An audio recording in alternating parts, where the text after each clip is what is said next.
إن الحمد لله نحمده ونستعينه ونستغفره ونعوذ بالله من شرور أنفسنا ومن سيئات أعمالنا من يهد الله فلا مضل له ومن يضلل فلا هادي له وأشهد أن لا إله إلا الله وحده لا شريك له وأشهد أن محمدا عبده ورسوله أما بعد فإن خير الحديث كتاب الله وخير الهدي هدي محمد صلى الله عليه وسلم وشر الأمور محدثاتها وكل محدثات بدعة وكل بدعة ضلالة وكل ضلالة في النار আসসালামু আলাইকুম ওয়া রাহমাতুল্লাহি ওয়া বারাকাতুহু। আমরা সুন্নাহর কর্তৃত্ব ও মর্যাদা এই নিয়ে পড়াশোনা করতেছিলাম সিরিজ বেসিক ইসলামের ভিতরে। আজকে ওই বইয়ের চতুর্থ অধ্যায় আমরা শুরু করব, যেটার শিরোনাম হচ্ছে সুন্নাহর মর্যাদা বনাম কোরআন। কোরআনের নিরিখে সুন্নাহর মর্যাদা কতটুকু, অথবা কোন বিষয়ে কতটুকু, কোন দিক থেকে কতটুকু, এটা আপনার শুধুমাত্র সওয়াবের দিক চিন্তা করলে কোনটার মর্যাদা কতটুকু, বা আর যদি আমরা অথরিটির চিন্তা করি, যে আগে আমরা টাচ করে গেছি একটু, আমরা বলছি যে ডুয়েল সোর্স অফ শরিয়ার একটা কোরআন একটা সুন্নাহ, বা একটা কোরআন একটা রাসূল সাল্লাল্লাহু আলাইহি ওয়াসাল্লাম। তখন আমরা বলতে চাইছি যেটা, যে যখন লেজিসলেশনের ব্যাপার আসবে তখন কোরআন একটা কিছু বললে সেটা যেমন আমাদের শিরোধার্য, রাসূল কিছু অর্ডার করলে সেটাও আমাদের শিরোধার্য। কিন্তু মর্যাদা, অর্থাৎ ধরেন পড়ার যে সওয়াবটা, বা আমাদের যদি সওয়াব এর উদ্দেশ্যে বা আল্লাহর নৈকট্য লাভের উদ্দেশ্যে পড়তে যাই, আমরা তেলাওয়াত করতে যাই, তাহলে কোনটার মর্যাদা কতটুকু, সেখানে ডিফারেন্স আছে, সেখানে কোরআনের সাথে কিছু তুলনীয় না। তো এই নিয়ে পড়াশোনা আমাদের আজকের। আইনের উৎস হিসেবে সুন্নাহর মর্যাদা যখন সন্দেহাতীতভাবে কোরআনের বহু আয়াত ও হাদিস দ্বারা প্রতিষ্ঠিত করা হলো, অর্থাৎ আমরা আগের যে চ্যাপ্টারগুলো পড়লাম, এরপর প্রশ্ন থাকছে সুন্নাহর অবস্থান বা পদমর্যাদা কতটুকু। আরো সুনির্দিষ্টভাবে যদি আমরা বলি, তাহলে বলতে হবে যে কোরআনের তুলনায় এর অবস্থান কোথায়। এই ব্যাপার নিয়ে তিনটা মত আছে, একটা একটা করে আমরা পড়ব।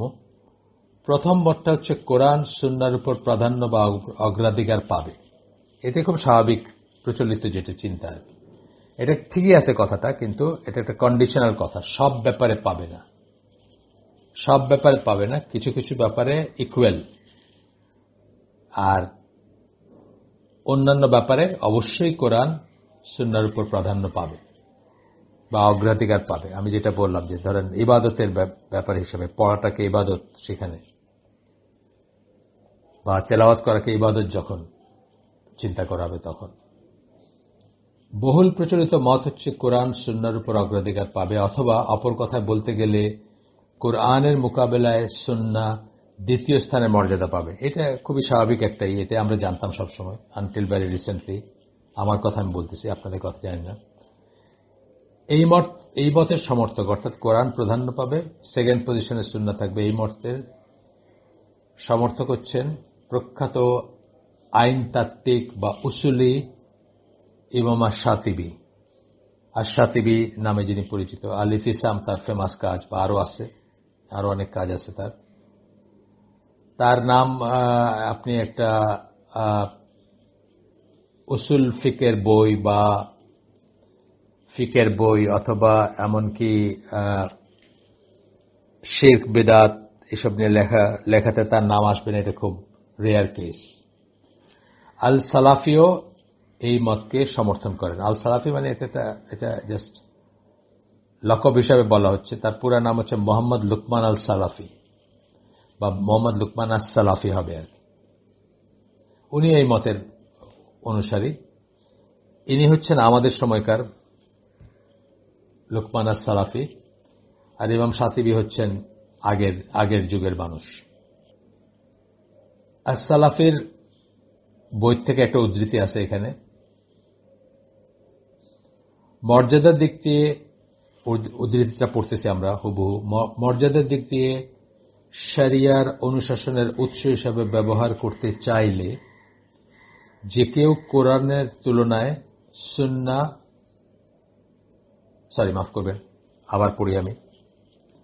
মর্যাদার দিক দিয়ে এবং শরিয়ার অনুশাসনের উৎস হিসাবে ব্যবহার করতে চাইলে, আপনি যদি ব্যবহার করতে চান, যে কোরআনের তুলনায় সুন্নাহ দ্বিতীয় স্থানে থাকবে বা দ্বিতীয় অবস্থানে থাকবে, এই ব্যাপারে সন্দেহের কোনো অবকাশ নেই। একজন মুজতাহিদ ততক্ষণ পর্যন্ত সুন্নাহ শরণাপন্ন হন না যতক্ষণ পর্যন্ত না সংশ্লিষ্ট বিষয় সম্বন্ধে কোরআনে কোনো অনুশাসন খুঁজে পেতে ব্যর্থ হন। অর্থাৎ যেটা প্রচলিত মত আর কি, আমরা আগে যেটা জানতাম বা প্রচলিত যেটা বলা হয় যে কোরআনে খুঁজলাম পাইলাম না, তখন সুন্নাহর কথা আসতেছে, আর পায়ে গেলে সুন্নাহর কথা আসতেছে না। সো সুন্নাহ অবশ্যই দ্বিতীয় স্থানে এবং কোরআন প্রাধান্য পাবে, এটা হচ্ছে তার কথা। এবং এটা ইমাম শাতিবির কথা ছিল। এটাকে লুকমান আস-সালাফি উনিও এটাকে সমর্থন করতেছেন। এই মতের সবচেয়ে গুরুত্বপূর্ণ প্রমাণ বা যুক্তিগুলা, এই মতের পক্ষে যুক্তিগুলা আমরা 1, 2, 3, 4 করে আপনার পয়েন্ট আছে এখানে 8টা। একটু টেডিয়াস হতে পারে যারা কনসেন্ট্রেশন ধরে রাখতে পারেন না, অথবা যারা সিরিয়াসলি চিন্তা করতে চান না, খুব সিরিয়াস হতে চান না কোনো ব্যাপারে, বা তাদের জন্য একটু কষ্টকর হতে পারে। এটা আসলে তো একটা স্কলারলি লেখা, কিন্তু আমরা যখন এমন একটা যুগে বসবাস করতেছি যখন খুব লম্বা দাঁড়িয়ালা একজন মানুষ বলবে যে আমি সুন্নাহ মানি না, সে কালকে একজনের ছোট্ট একটা এই দেখলাম আমি কবর আযাব মানে না, সে বলে কবর আযাবের কথা কোরআনে কোথাও নাই। তো এই ধরনের ব্যাপার আর কি। এই ব্যাপারগুলোকে যখন আপনি ফেস করবেন তখন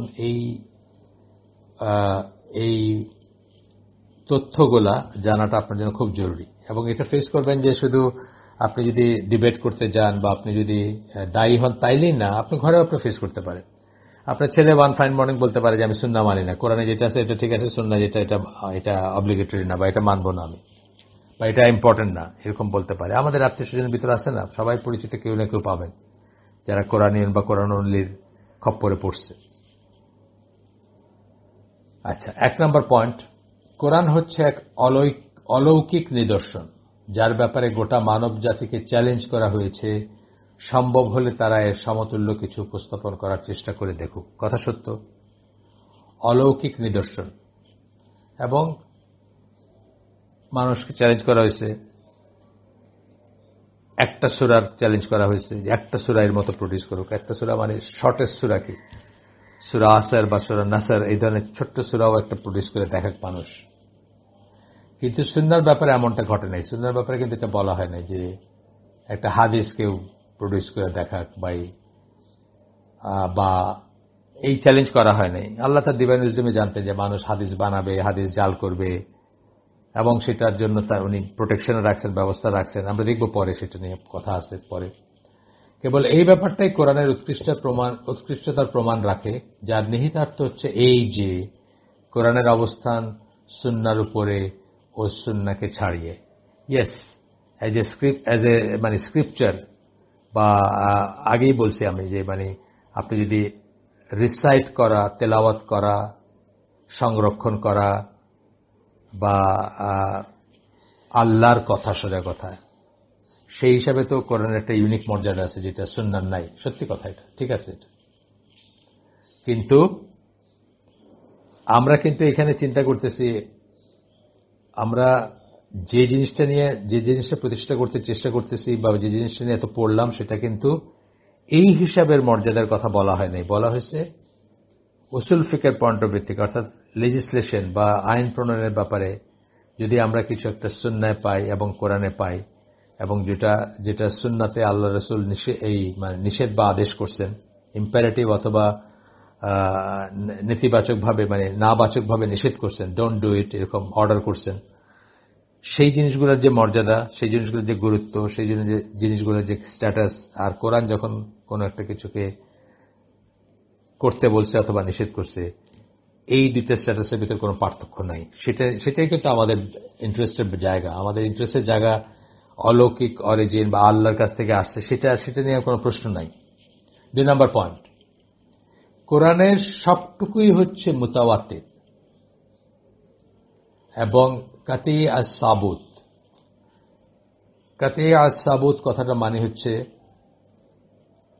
সুনির্দিষ্টভাবে নিশ্চিত বা সত্যায়িত। আর মুতাওয়াত্তির মানে আপনি জানেন একাধিক সোর্স থেকে বা বহু সোর্স থেকে আসছে।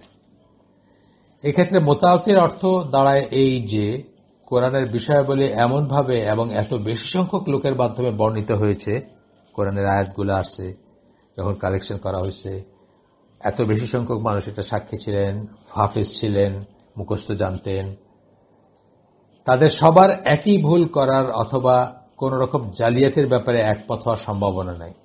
একই ভুল করছেন সবাই কোন একটা ব্যাপারে। আমরা দেখি কোরআনের ব্যাপারে কেউ কেউ ভুল করছেন, কখনো কখনো ভুল করছেন, সেটা একটা আয়াত কোরআনের আয়াত কিনা এটা নিয়ে ভুল করছেন, অথবা এই রিডিংটাই শুদ্ধ কিনা না ওই রিডিংটা শুদ্ধ এটা নিয়ে ভিন্ন মত আছে, কিন্তু তারা ভুলের উপর একমত হন নাই, একমত হয়েছেন ঠিকটার উপরে, সেটা বলতেছি আর কি। কাতিয়া সাবুত যে কথাটা বললাম এর অর্থ হচ্ছে এই যে তা সঠিক বলে সুনির্দিষ্টভাবে নিশ্চিত হয়েছে, সঠিক বলে সুনির্দিষ্টভাবে নিশ্চিত হয়েছে আমরা বা সাহাবীরা বা তার পরবর্তীরা। এই ব্যাপারটাও এটা যে মুতাওয়াত্তির সেই সত্য থেকে আসে, এটারও একই ইসের থেকে আসতেছে যে এতজন একসাথে ভুল করবেন না, এতজন সাহাবী একত্রে এতে জালিয়াতি করবেন না, বা অ্যান্ড সো অন আর কি, যত আসবে এই যুক্তি এই ব্যাপারের উপর যত যুক্তি আসবে আর কি। অথচ হাদিসের একটা ক্ষুদ্র অংশকে মুতাওয়াতির বলে গণ্য করা হয়। হাদিসের যে বহু হাদিস যেগুলা আমরা সিরিয়াসলি নেই, যেগুলো আমরা সহি মনে করি, যেগুলো আমরা সঠিক মনে করি, তার ভিতর মুতাওয়াত্তির সহি বা হাসান মনে করি, গ্রহণযোগ্য মনে করি, অ্যাকসেপ্টেবল মনে করি, তার ভিতর মুতাওয়াত্তিরের সংখ্যাটা একটা ক্ষুদ্র অংশ। অনেক হাদিস আছে যেগুলো মুতাওয়াত্তির না এই সেন্সে। সুতরাং এই বাস্তবতার উপর ভিত্তি করে কোরআনকে একটা অগ্রাধিকার দিতেই হবে, ঠিক আছে। আমরা দেখব যে এই জিনিসগুলা, এই যে যুক্তিগুলো আমরা পড়তেছি, শুনতে অনেক সুন্দর লাগতেছে এবং যুক্তিগুলো হয়তো ঠিকও অনেকাংশে, কিন্তু যখন আমরা আইন প্রণয়নের ব্যাপারে মর্যাদার কথায় যাব তখন এই যুক্তিগুলো আসলে খুব একটা ধোপে টিকে না, বা এই যুক্তিগুলো মিনিংলেস, সেটা আমরা দেখব পরে। 3 নাম্বার, এই মতের পক্ষে 3 নাম্বার যুক্তি হচ্ছে কোরআনের তেলাওয়াত করাটা নিজেই ইবাদতের একটা ব্যাপার, যা আমরা আগেই বলছি আপনাদেরকে। সত্যি কথা এটা যে তেলাওয়াত করাটা নিজেই ইবাদতের একটা ব্যাপার। বুঝলেও তেলাওয়াত করাটা ইবাদত, না বুঝলেও ইবাদত, না বুঝলেও সব আছে। কেবল কোরআনের তেলাওয়াত করাটা নিজেই ইবাদতের একটা ব্যাপার বলে মর্যাদা পেয়ে থাকে, যার ফলস্বরূপ বিশেষ প্রতিফল আশা করা হয়। এই ধারণাটা নবীর নিম্নলিখিত বক্তব্যের উপর ভিত্তি করে প্রতিষ্ঠিত। এটা আবার আসছে এই যে বিশেষ স্ট্যাটাস যে তেলাওয়াত করাটাই একটা ইবাদত, এটা কিন্তু আসছে কোথা থেকে? রাসূলের একটা হাদিস থেকে আসছে। সেই হাদিসটা হচ্ছে তিরমিজি এবং অন্যান্য বর্ণনায় আসছে আলবানির মতো সহিহ হাদিস।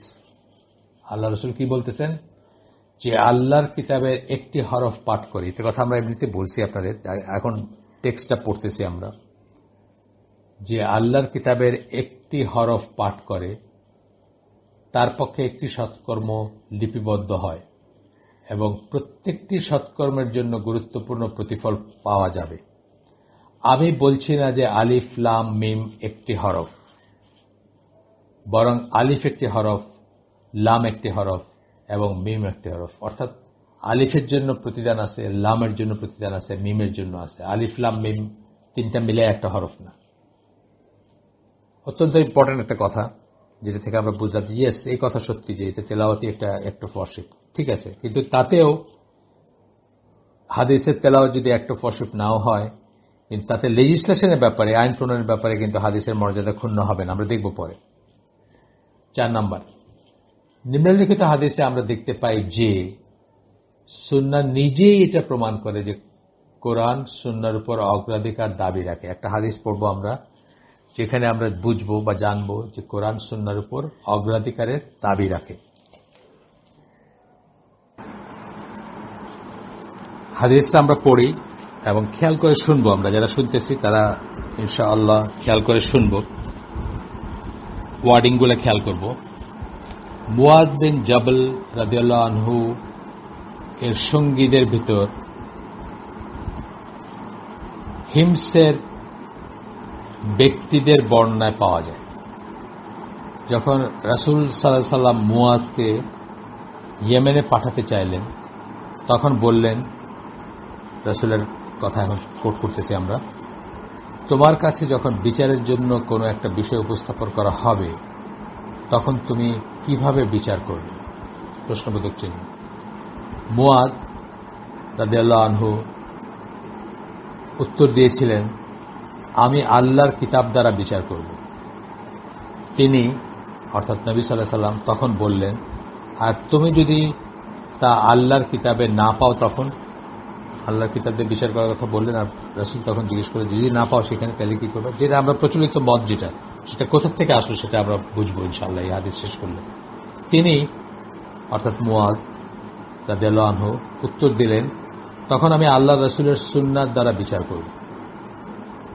তখন তিনি বললেন, রাসূল বলতেছেন এখন, আর তুমি যদি তা আল্লাহ রাসূলের অথবা আল্লাহ রাসূলের সুন্নায় অথবা আল্লাহর কিতাব কোনোটিতে না পাও? তিনি মুয়াজ রাদিয়াল্লাহু আনহু উত্তর দিলেন, আমি তখন নিজের মতের উপর ভিত্তি করে সিদ্ধান্তে পৌঁছানোর চেষ্টা করব এবং আমি চেষ্টার ত্রুটি করব না, অর্থাৎ আমি ইজতিহাদ করব। ইজতিহাদ করে আমি দেখব যে ব্যাপারটা কি হওয়া উচিত, এবং সেটা আমি ইজতিহাদ মানে কিন্তু পরিশ্রম, বলছিলাম না আমরা, পরিশ্রম করা। তো সেটাতে আমি কোনো ত্রুটি করব না, মানে আমি আপনার চেষ্টা করব কারেক্ট জাজমেন্টে পৌঁছানোর জন্য। আল্লাহ রাসূল তখন তাকে বুকে ধাক্কা দিলেন এবং বললেন, সকল প্রশংসা আল্লাহর, যে আল্লাহর রাসূলকে যা সন্তুষ্ট করে, আল্লাহ রাসূলের বাণীবাহকও সেই মতের উপরেই রয়েছে। অর্থাৎ তোমার জাজমেন্টটা কারেক্ট, যেটা বলছো তুমি এটা কারেক্ট। এটা হচ্ছে, এটা আবু দাউদ, আহমদ এবং তিরমিজির হাদিস। আমরা এটার সম্বন্ধে পরে পড়ব, এটার স্ট্যাটাসটা কি এবং কি ব্যাপার। 5 নম্বর পয়েন্ট, উপরোক্ত হাদিস ছাড়াও আবু বকর, ওমর ও অন্যান্য সাহাবীদের কথা বলতেছেন রাদিয়াল্লাহু আনহুম, পদ্ধতিতে দেখতে পাওয়া যায় যে তারা প্রথমেই কোরআনের শরণাপন্ন হতেন এবং তারপরে কোরআনের সংশ্লিষ্ট কিছু না পেলে তখন তারা নবীর সুন্নাহ শরণাপন্ন হতেন। বিচারক শুরাইয়ের কাছে লিখিত তার বিখ্যাত চিঠিতে ওমর ইবনুল খাত্তাব লিখেছিলেন। এখন আমরা দেখব যে কিভাবে তারা ট্রিট করতেন কোরআনকে এবং সুন্নাহকে, বা কখন কাউকে আদেশ করলে। ঠিক রাসূল সাল্লাল্লাহু আলাইহি ওয়াসাল্লামের হাদিসে যেরকম দেখলাম আমরা, সিমিলার জিনিস আমরা এখানে দেখব, কিন্তু পরে আমরা সবকটা একসাথে যখন অ্যানালাইসিস করব তখন আমরা দেখব যে তাতেও কিন্তু ওই স্ট্যাটাসটা চেঞ্জ হয় না, যে ডুয়েল সোর্স অফ শরিয়া হিসাবে রাসূলের সুন্নাহর আদেশ নিষেধ কোরআনের আদেশ নিষেধের সমপর্যায়। কি লিখছিলেন এই চিঠিতে? আমরা পড়ি চিঠিটা।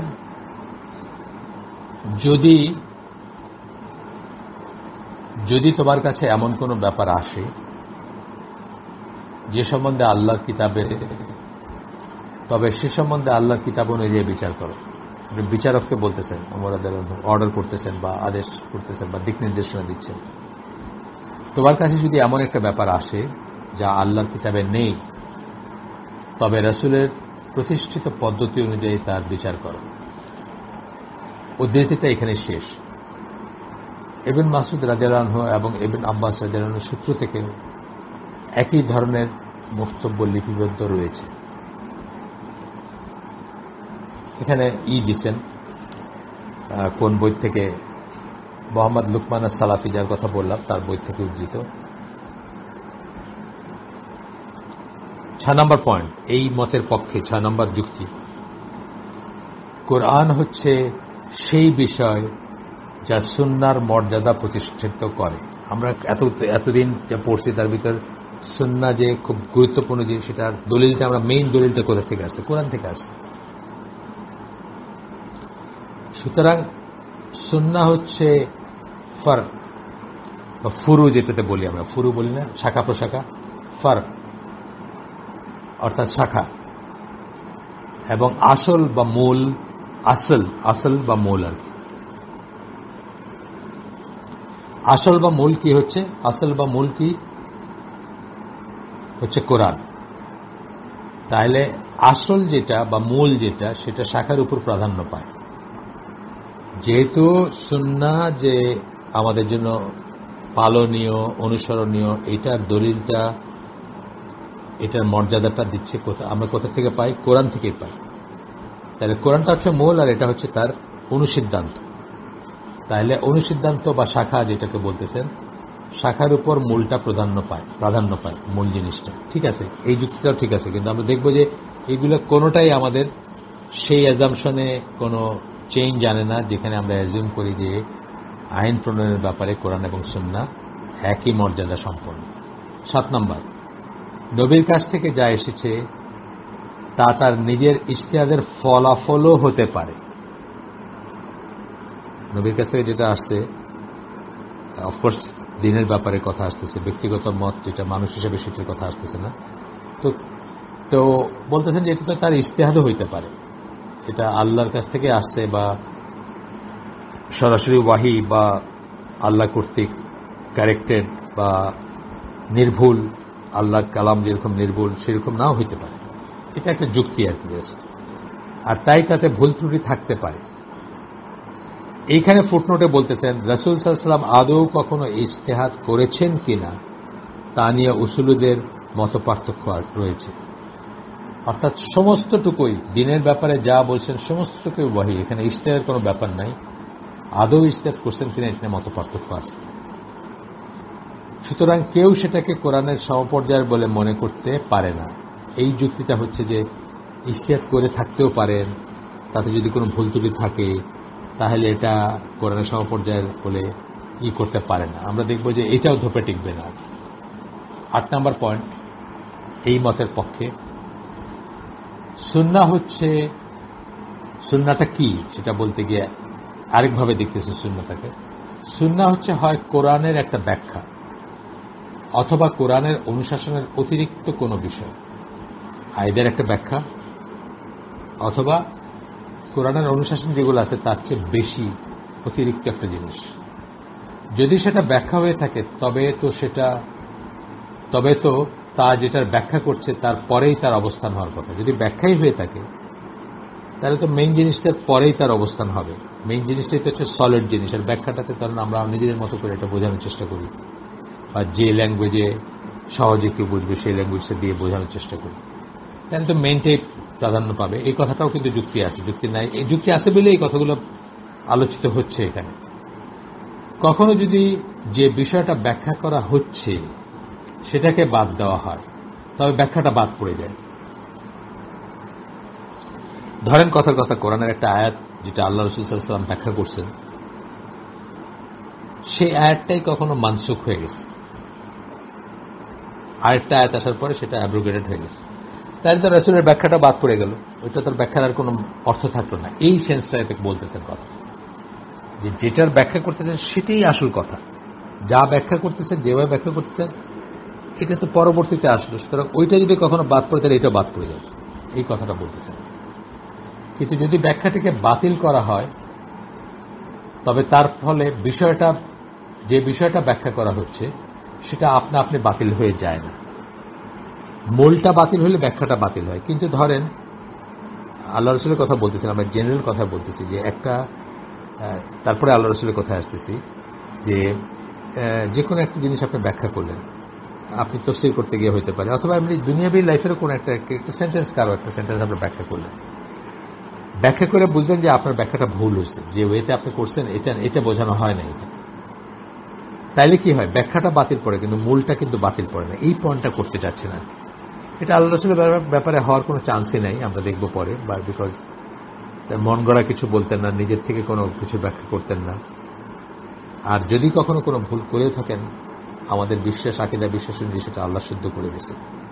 যদি কোনো ভুল হয়েও থাকে কখনো, নাউযুবিল্লাহ, যদি হয়, তো রাসূলের বেলায় এটা ওরকম না বা এই না, কিন্তু সাহাবীদের বেলায় এটা হয়েছে। সাহাবীরা ধরেন ওই জুলুমের আয়াত, জুলুম করে নষ্ট করে দিও না তোমাদের আমল সময়, এই ধরনের সারমর্ম বলতেছি, তারা তখন আল্লাহ রাসূলের কাছে এসে বলছেন তাহলে তো আমাদের আর কোনো আশা নাই, কারণ জুলুম কে না করে, জুলুম মানে অঠিক কাজ। তখন আল্লাহ রাসূল তাদেরকে বোঝাই দিয়েছেন যে না, এখানে ওই জুলুম বলা হচ্ছে না, এখানে ওই সূরা লুকমানের 31 নম্বর সূরা 13 নম্বর আয়াতে যে জুলুমের কথা বলা হয়েছে সেই জুলুমের কথা বলা হচ্ছে, এটা বড় জুলুম যেটা বলা হয়েছে, আজিম বলা হয়েছে যেখানে। তো সেটা কি, সেটা হচ্ছে শিরক।